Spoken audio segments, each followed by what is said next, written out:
ചെയ്യുന്ന ജോലിയിൽ പ്രവൃത്തിയിൽ ഏകാഗ്രത നഷ്ടപ്പെടുന്നതായിട്ട് നിങ്ങൾക്ക് തോന്നിയിട്ടുണ്ടോ? അതായത് ഫോക്കസ് നഷ്ടപ്പെടുന്നതായിട്ട് എപ്പോഴെങ്കിലും തോന്നിയിട്ടുണ്ടോ? അല്ലെങ്കിൽ ഓഫീസിൽ ജോലി ചെയ്യുമ്പോൾ, വീട്ടിൽ ജോലി ചെയ്യുമ്പോൾ, ഇനി അതുമല്ലെങ്കിൽ പുസ്തകം വായിച്ചുകൊണ്ടിരിക്കുമ്പോൾ നിങ്ങൾക്ക് എക്സോസ്റ്റഡ് ആയിട്ട്, ഊർജം നഷ്ടപ്പെട്ടതായിട്ട് ക്ഷീണം തോന്നുന്നുണ്ടോ? ഒന്നും വേണ്ട. മൊബൈലിൽ സിനിമ കണ്ടുകൊണ്ടിരിക്കുമ്പോൾ നിങ്ങൾ സ്കിപ്പ് ചെയ്താണോ കാണാറുള്ളത്? അതല്ലെങ്കിൽ ഒരു വീഡിയോ ഫുൾ ലെങ്ത്തിൽ കാണുന്നതിന് പകരം ഷോർട്സ് അല്ലെങ്കിൽ ഇൻസ്റ്റാഗ്രാം റീൽസ് കാണാൻ താല്പര്യപ്പെടുന്ന ആൾക്കാരാണോ നിങ്ങൾ? തുടർച്ചയായി നിങ്ങൾ ഇത് അനുഭവിക്കുന്നുണ്ട് എങ്കിൽ നിങ്ങളുടെ ബ്രെയിൻ, തലച്ചോർ റീവയർ ചെയ്തുകൊണ്ടിരിക്കുകയാണ്, അഥവാ മറ്റൊരു രീതിയിൽ ട്യൂൺ ചെയ്യപ്പെട്ടുകൊണ്ടിരിക്കുകയാണ് എന്ന് നിങ്ങൾ മനസ്സിലാക്കുന്നില്ല എന്നതാണ് സത്യം. ലോകത്ത് കോടിക്കണക്കിന് ആളുകൾ ഇന്ന് അനുഭവിച്ചുകൊണ്ടിരിക്കുന്ന ഈ അവസ്ഥ അറിയപ്പെടുന്നത് ഡിജിറ്റൽ ബ്രെയിൻ റോട്ട് എന്നാണ്. നല്ല മലയാളത്തിൽ പറയുകയാണെങ്കിൽ തലച്ചോറ് അഴുകുന്ന അല്ലെങ്കിൽ തലച്ചോറ് ചീയുന്ന അവസ്ഥ. ഡിജിറ്റൽ ബ്രെയിൻ റോട്ട് എന്താണ്? അതിന്റെ കാരണങ്ങൾ എന്തെല്ലാമാണ്?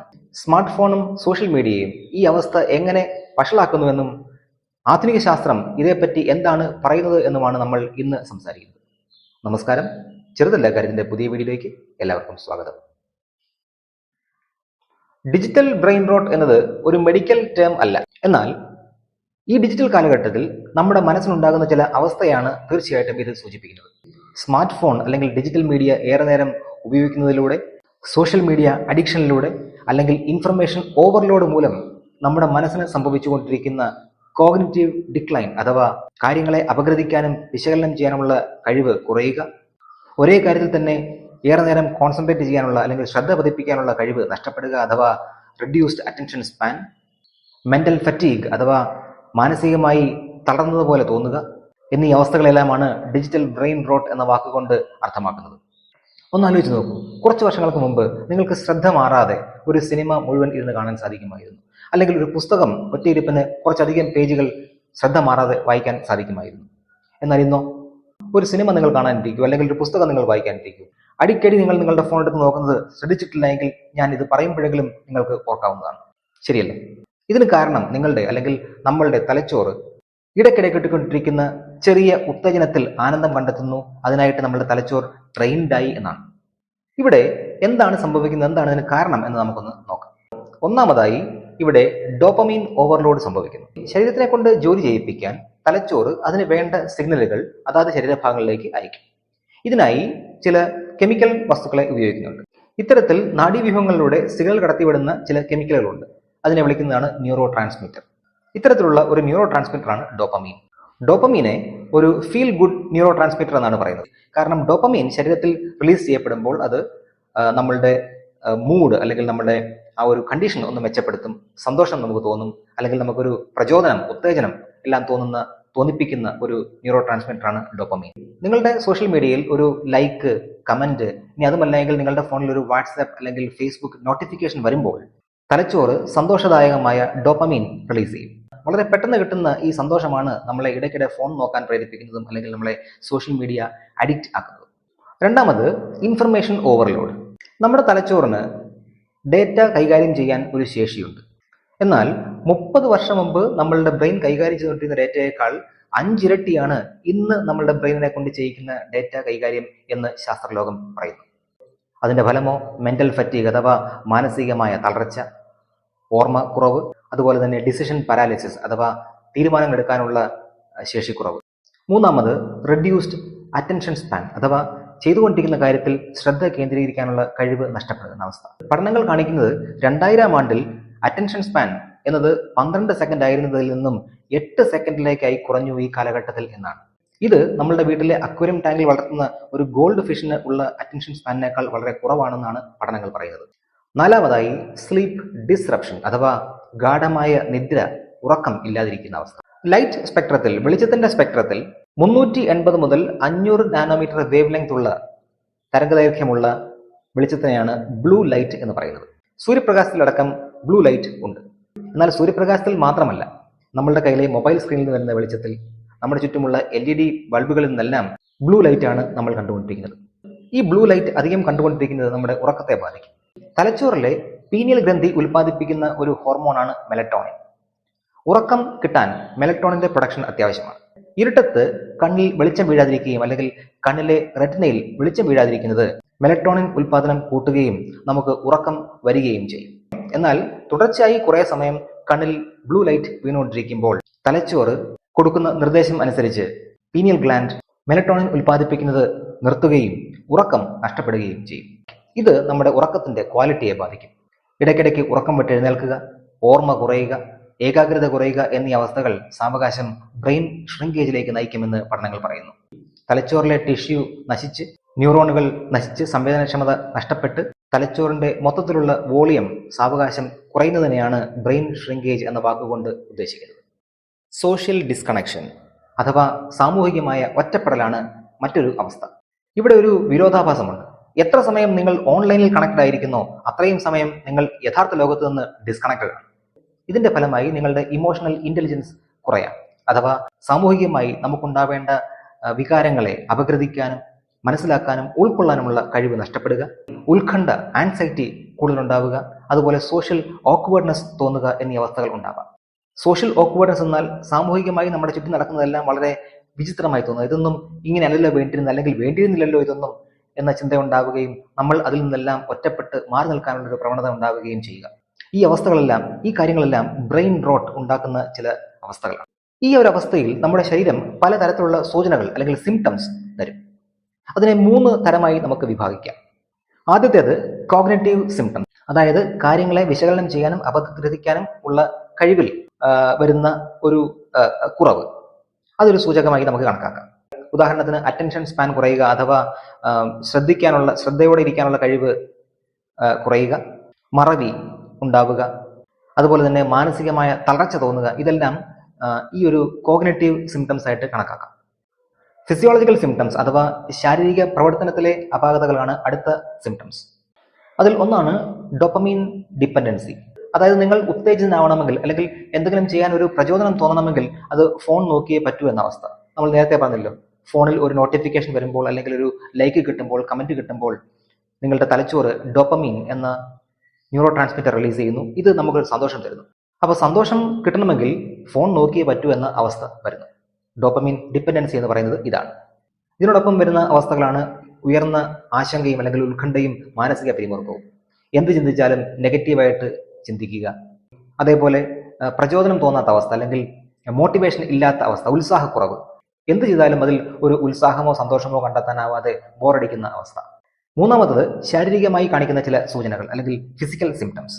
ഉദാഹരണത്തിന് കണ്ണുകൾക്ക് അമിതമായ സമ്മർദ്ദം ഉണ്ടാവുക, തലവേദന അടിക്കടി ഉണ്ടാവുക, ഉറക്കം കുറഞ്ഞ അവസ്ഥ, ശാരീരികക്ഷമത ഇല്ല എന്ന് തോന്നുന്ന അവസ്ഥ, ഇതെല്ലാം ബ്രെയിൻ റോട്ടിന്റെ ചില സൂചനകളാണ്. ബ്രെയിൻ റോട്ട് എന്ന അവസ്ഥയിൽ നമ്മുടെ തലച്ചോറിന് എന്താണ് സംഭവിച്ചിരിക്കുന്നത് എന്നതിന് ശാസ്ത്രീയമായ വിശദീകരണമുണ്ട്. നിങ്ങൾ ഇൻസ്റ്റാഗ്രാം റീൽസിലൂടെയോ അല്ലെങ്കിൽ യൂട്യൂബ് ഷോർട്സിലൂടെയോ സ്ക്രോൾ ചെയ്തുകൊണ്ടിരിക്കുമ്പോൾ അവിടെ വളരെ കുറഞ്ഞ സമയം കൊണ്ട് വളരെയധികം ഇൻഫർമേഷൻസ് നിങ്ങൾക്ക് കിട്ടിക്കൊണ്ടിരിക്കുകയാണ്. ഡേറ്റ കൈകാര്യം ചെയ്തുകൊണ്ടിരിക്കുകയാണ് നിങ്ങളുടെ തലച്ചോറ്. ഇത് നിങ്ങളുടെ മനസ്സിനെ ഒരേ പോയിന്റിൽ ഏകാഗ്രമായി നിർത്താനുള്ള കഴിവ് നഷ്ടപ്പെടുന്നു. അഥവാ ലോങ് ടേം ഫോക്കസിനുള്ള കഴിവ് കുറയ്ക്കും. അതോടെ കുറെ അധികം സമയം ഏകാഗ്രമായി ഒരേ കാര്യത്തിൽ തന്നെ ശ്രദ്ധ കേന്ദ്രീകരിച്ചുകൊണ്ട് ചെയ്യേണ്ട ജോലികൾ നിങ്ങൾക്ക് ചെയ്യാൻ പറ്റാതെ വരുന്നു. കാരണം നിങ്ങൾ നിരന്തരം ചെയ്തുകൊണ്ടിരിക്കുന്ന പ്രവൃത്തിക്കനുസരിച്ച് നിങ്ങളുടെ ബ്രെയിൻ റീട്യൂൺ ചെയ്യപ്പെടുകയാണ് ചെയ്യുന്നത്. ഈ അവസ്ഥയെ വിളിക്കുന്നത് ന്യൂറോ പ്ലാസ്റ്റിസിറ്റി എന്നാണ്. രണ്ടാമതായി നിങ്ങളുടെ തലച്ചോറിന്റെ പ്രൊഫണ്ടൽ കോർട്ടെക്സ് ചുരുങ്ങുന്ന അവസ്ഥയുണ്ടാകും. തലച്ചോറിൽ 2 ഹെമിസ്ഫിയറിലുമായി മുൻഭാഗത്ത് കാണപ്പെടുന്ന ആ ഒരു പോർഷനാണ് പ്രൊഫണ്ടൽ കോർട്ടെക്സ്. ഫോക്കസ് അഥവാ ഏകാഗ്രത, പ്രേരണകളെ നിയന്ത്രിക്കുന്നത്, അടിയന്തര സാഹചര്യത്തിൽ തീരുമാനമെടുക്കാനുള്ള കഴിവ്, ഇതെല്ലാം നിയന്ത്രിക്കുന്നത് പ്രൊഫണ്ടൽ കോർട്ടെക്സ് ആണ്. ഡിജിറ്റൽ അഡിക്ഷൻ പ്രൊഫണ്ടൽ കോർട്ടെക്സ് ചുരുങ്ങാൻ ഇടയാക്കുകയും നമ്മളുടെ ഇത്തരം കഴിവുകളെ ഇല്ലാതെയാക്കുകയും ചെയ്യും. ബ്രെയിൻ റിവാർഡ് സിസ്റ്റം ഹൈജാക്ക് ചെയ്യപ്പെടുന്നതാണ് മറ്റൊരു പ്രശ്നം. ശരീരത്തിൽ ഡോപ്പമൈൻ റിലീസിനെ ഉത്തേജിപ്പിക്കുന്ന അല്ലെങ്കിൽ ഉണർത്തുന്ന ആ പാത്വേയെ ഉണർത്തുന്ന ഒരു നെറ്റ്വർക്ക് സ്ട്രക്ചർ ഉണ്ട് തലച്ചോറിന്. ഇതിനെയാണ് ബ്രെയിൻ റിവാർഡ് സിസ്റ്റം എന്ന് പറയുന്നത്. ഡോപ്പമൈൻ റിലീസിന്റെ പാത്വേയെ ഉത്തേജിപ്പിക്കുന്ന തരത്തിലുള്ള പ്രവർത്തനങ്ങൾ ചെയ്യുക വഴി സന്തോഷവും ഉത്സാഹവും പ്രചോദനവും കിട്ടുന്ന തരത്തിലുള്ള സ്വഭാവങ്ങൾ കാണിക്കുക, അത്തരം സ്വഭാവങ്ങളും പ്രവർത്തനങ്ങളും വീണ്ടും വീണ്ടും ചെയ്തുകൊണ്ടിരിക്കുക എന്നുള്ളതാണ് ഈ റിവാർഡ് സിസ്റ്റത്തിന്റെ ഒരു ഫംഗ്ഷൻ ശരീരത്തിൽ. എന്നാൽ സോഷ്യൽ മീഡിയയിൽ സ്ക്രോൾ ചെയ്തുകൊണ്ടിരിക്കുന്ന ഒരാൾക്ക് ഇൻഫർമേഷൻസ് കിട്ടിക്കൊണ്ടിരിക്കുമ്പോൾ അല്ലെങ്കിൽ ലൈക്ക് കിട്ടിക്കൊണ്ടിരിക്കുമ്പോൾ അതനുസരിച്ച് വളരെ പെട്ടെന്ന് ഡോപ്പമൈൻ സ്പൈക്കിംഗ് ഉണ്ടാവും. സോഷ്യൽ മീഡിയയിൽ വ്യാപൃതനായിരിക്കുമ്പോൾ ഡോപ്പമൈൻ സ്പൈക്കിംഗ് ഉണ്ടാകുന്നതിലൂടെ വളരെ പെട്ടെന്ന് ഉത്തേജനം ലഭിക്കുന്ന അല്ലെങ്കിൽ ഉന്മേഷം ലഭിക്കുന്ന, സന്തോഷം ലഭിക്കുന്ന ഒരാൾക്ക് യഥാർത്ഥ ലോകത്തിൽ അയാൾ ചെയ്യുന്ന പല പ്രവൃത്തികളും വളരെ നിറം മങ്ങിയതോ അല്ലെങ്കിൽ ഉത്സാഹം പ്രദാനം ചെയ്യാത്തതോ ആണെന്ന് തോന്നാൻ തുടങ്ങും. ഇത് ഉത്സാഹമില്ലായ്മ അല്ലെങ്കിൽ പ്രചോദനമില്ലായ്മ, സാവകാശം ഡിപ്രഷൻ എന്ന അവസ്ഥയിലേക്ക് നയിക്കും.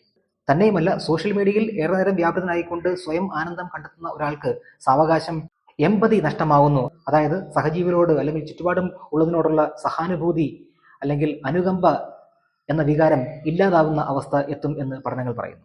ഗാഢമായ ഉറക്കം കിട്ടാത്തതുകൊണ്ട് അല്ലെങ്കിൽ ക്വാളിറ്റി ഇല്ലാത്ത ഉറക്കം കാരണം ബ്രെയിനിൽ ടോക്സിൻസ് അടിഞ്ഞുകൂടുന്നത് ആണ് മറ്റൊരു പ്രശ്നം. ജോലി ചെയ്യാൻ ബ്രെയിൻ സെൽസിനും എനർജി ആവശ്യമാണ്, ഊർജം ആവശ്യമാണ്. ഇതിനായി ബ്രെയിൻ കോശങ്ങളിലും മെറ്റബോളിസം നടക്കുന്നുണ്ട്. ഈ മെറ്റബോളിസം വഴി ഉൽപ്പാദിപ്പിക്കപ്പെടുന്ന വേസ്റ്റ്, മെറ്റബോളിക് വേസ്റ്റ് ബ്രെയിൻ സെല്ലിൽ അടിഞ്ഞുകൂടുന്നത് രാത്രിയിൽ ഉറക്കത്തിന്റെ സമയത്താണ് ക്ലിയർ ഔട്ട് ചെയ്യുന്നത്. ഇങ്ങനെ ബ്രെയിൻ സെൽസിൽ അടിഞ്ഞുകൂടുന്ന മെറ്റബോളിക് വേസ്റ്റ് നിർമ്മാർജ്ജനം ചെയ്യാനുള്ള ബ്രെയിനിന്റെ ഒരു വഴിയാണ് ഗ്ലിംഫാറ്റിക് സിസ്റ്റം. ഈ സിസ്റ്റം ഏറ്റവും ഭംഗിയായി നടക്കുന്നത് നല്ല ഉറക്കം കിട്ടുമ്പോഴാണ്. ഉറങ്ങാൻ പോകുന്നതിന് മുമ്പ് മൊബൈൽ സ്ക്രീൻ നോക്കിയിരിക്കുന്നത് തലച്ചോറിന്റെ ഈ പ്രവർത്തനത്തെ ബാധിക്കുകയും ബ്രെയിൻ ഫോഗ് എന്ന അവസ്ഥ ഉണ്ടാക്കുകയും സാവകാശം അത് ബ്രെയിൻ കോശങ്ങളെ, തലച്ചോറിന്റെ കോശങ്ങളെ നശിപ്പിക്കുന്നതിലേക്ക് വഴിവെക്കുകയും ചെയ്യുമെന്ന് പഠനങ്ങൾ പറയുന്നു. ചുരുക്കത്തിൽ, നിയന്ത്രണമില്ലാതെ, സമയനിഷ്ഠയില്ലാതെ മൊബൈലിലും അല്ലെങ്കിൽ സോഷ്യൽ മീഡിയയിലും വ്യാപൃതനായിരിക്കുന്നത് നമ്മുടെ ശരീരത്തിനും മനസ്സിനും ഒരുപോലെ ദോഷകരമാണെന്ന് മനസ്സിലാക്കാം. കേരളത്തിൽ ഈ കഴിഞ്ഞ കുറച്ച് മാസങ്ങളായി നമ്മൾ കേട്ടുകൊണ്ടിരിക്കുന്ന ഞെട്ടിപ്പിക്കുന്ന ചില വാർത്തകളുണ്ട്. മയക്കുമരുന്നിന്റെ അല്ലെങ്കിൽ ലഹരി മരുന്നിന്റെ ഉപയോഗം മാത്രമാണോ ഇതിന് കാരണമെന്ന് സംശയിക്കേണ്ടിയിരിക്കുന്നു. കാരണം നേരത്തെ പറഞ്ഞതുപോലെ മാനസിക ഉല്ലാസമില്ലായ്മ, ശാരീരിക മാനസിക ക്ഷീണം, സമൂഹത്തിൽ നിന്ന് ഒറ്റപ്പെടുന്നുവെന്ന തോന്നൽ, സഹജീവികളോടും ചുറ്റുപാടുള്ളതിനോടും സഹാനുഭൂതിയും അനുകമ്പയും ഇല്ലാതെയാവുക, സഹിഷ്ണുത ഇല്ലാതെയാവുക, ഉറക്കം നഷ്ടമാകുക, മാനസിക പിരിമുറുക്കം കൂടുക എന്നീ അവസ്ഥകളെല്ലാം മൊബൈലിന്റെ അല്ലെങ്കിൽ സോഷ്യൽ മീഡിയയുടെ അമിത ഉപയോഗം മനുഷ്യനിൽ ഉണ്ടാക്കാൻ കഴിയുമെങ്കിൽ നമ്മൾ ആഴത്തിൽ, വളരെ ഉച്ചത്തിൽ ചിന്തിക്കേണ്ട സമയമായിരിക്കുന്നു എന്നാണ് എനിക്ക് തോന്നുന്നത്. ലഹരി മരുന്നിന്റെ ഉപയോഗത്തിനെതിരെ സർക്കാർ പ്രഖ്യാപിച്ചിരിക്കുന്ന പോരാട്ടം പോലെ തന്നെ സമൂഹ മാധ്യമങ്ങളുടെ അമിത ഉപയോഗം കൊണ്ടുണ്ടാകുന്ന ദോഷത്തെക്കുറിച്ചും ഒരു പ്രബോധനം പൊതുജനങ്ങൾക്കിടയിൽ ഉണ്ടാക്കേണ്ട സമയം അതിക്രമിച്ചിരിക്കും. നമ്മുടെ സ്വഭാവത്തിലുള്ള ലളിതമായ ചില മാറ്റങ്ങളിലൂടെ അല്ലെങ്കിൽ നമ്മുടെ ശീലങ്ങളിലുള്ള ചില മാറ്റങ്ങളിലൂടെ ഇതിൽ നിന്നും ഒരു മോചനം നമുക്ക് സ്വയം നേടാവുന്നതേ ഉള്ളൂ. ഒന്നാമതായി, മൊബൈലിന്റെ ഉപയോഗ സമയം കുറയ്ക്കുക, സ്ക്രീൻ ടൈം കുറയ്ക്കുക. അതിന് വേണമെങ്കിൽ ആപ്പ് ബ്ലോക്ക് പോലെയുള്ള സോഫ്റ്റ്വെയറുകൾ ഉപയോഗിക്കാവുന്നതാണ്. എന്തെങ്കിലും പ്രവർത്തനത്തിൽ വളരെ ആഴത്തിൽ അല്ലെങ്കിൽ വളരെ ഫോക്കസ്ഡ് ആയിട്ട് ഏകാഗ്രതയോടുകൂടി എന്തെങ്കിലും പ്രവർത്തനങ്ങൾ ചെയ്യാൻ ശ്രമിക്കുക. ഏറ്റവും ചുരുങ്ങിയത് 30 മുതൽ 45 മിനിറ്റ് വരെ മറ്റൊന്നിലേക്കും ശ്രദ്ധ പാളിപ്പോകാതെ പുസ്തകം വായിക്കാൻ ശീലിക്കുക. അതിലൂടെ ശ്രദ്ധ പതറിപ്പോകാതെ ഒരേ ജോലിയിൽ തന്നെ ഏകാഗ്രമായിട്ട് നമ്മുടെ മനസ്സിനെ പിടിച്ചു നിർത്താൻ നമുക്ക് ശീലിപ്പിക്കാൻ പറ്റും. ഉറക്കത്തിന്റെ ക്വാളിറ്റി മെച്ചപ്പെടുത്തുക എന്നുള്ളതാണ് മറ്റൊരു വഴി. ഉറങ്ങാൻ പോകുന്നത് ഏറ്റവും ചുരുങ്ങിയത് 1 മണിക്കൂർ മുമ്പെങ്കിലും മൊബൈലിന്റെ ഉപയോഗം അവസാനിപ്പിക്കുക. ഇതിന് വേണമെങ്കിൽ നിങ്ങളുടെ ഫോണിൽ തന്നെ ഒരു അലാം സെറ്റ് ചെയ്യാവുന്നതേ ഉള്ളൂ. നമ്മുടെ ചുറ്റുപാടുമുള്ള യഥാർത്ഥ ലോകത്തിൽ കൂടുതൽ വ്യാപൃതനാകാൻ ശ്രമിക്കുക. കൂടുതൽ സോഷ്യലൈസ് ചെയ്യുക, അല്ലെങ്കിൽ എക്സസൈസ് ചെയ്യുക, എന്തെങ്കിലും വിനോദങ്ങളിൽ ഏർപ്പെടുക. ഇത്തരം കാര്യങ്ങളിലൂടെ ഓൺലൈനിൽ ചെലവഴിക്കുന്ന നമ്മുടെ സമയം കുറയ്ക്കാനായിട്ട് പറ്റും. മറ്റൊന്ന്, ഡോപ്പമൈൻ ഡീടോക്സിഫിക്കേഷൻ ശീലിക്കുക എന്നതാണ്. ആഴ്ചയിലോ അല്ലെങ്കിൽ മാസത്തിലോ ഒരിക്കലെങ്കിലും 24 മണിക്കൂർ മൊബൈൽ ഉപയോഗിക്കാതെ ഇരിക്കാൻ ശീലിക്കുക. അതുവഴി നമ്മുടെ തലച്ചോറിലേക്കുള്ള ഡോപ്പമൈൻ ഓവർലോഡ്, ഇൻഫർമേഷൻ ഓവർലോഡ് എന്നിവ കുറയ്ക്കാനും തലച്ചോറിന് വിശ്രമം കിട്ടാനും സഹായിക്കും. ഈ ഡിജിറ്റൽ ലോകം എങ്ങും പോകാൻ പോകുന്നില്ല. ഇതിൽ നിന്ന് നമുക്ക് ഓടിപ്പോകാൻ പറ്റുകയുമില്ല. നമ്മുടെ ചുറ്റും അത്തരത്തിലാണത് വളർന്നുകൊണ്ടിരിക്കുന്നത്. അതിൻ്റെ ആവശ്യകത ഉണ്ട് താനും. അപ്പോൾ പിന്നെ നമുക്ക് ചെയ്യാൻ പറ്റുന്ന ഒരേ ഒരു കാര്യം, നമുക്ക് സ്വയം നിയന്ത്രിച്ചുകൊണ്ട് നമ്മുടെ തലച്ചോറിനെ അല്ലെങ്കിൽ നമ്മുടെ മാനസിക ശാരീരിക ആരോഗ്യത്തെ തിരിച്ചു പിടിക്കുക എന്നുള്ളത് മാത്രമാണ്. മറ്റൊരു വിഷയവുമായി അടുത്ത വീഡിയോയിൽ നമുക്ക് വീണ്ടും കാണാം.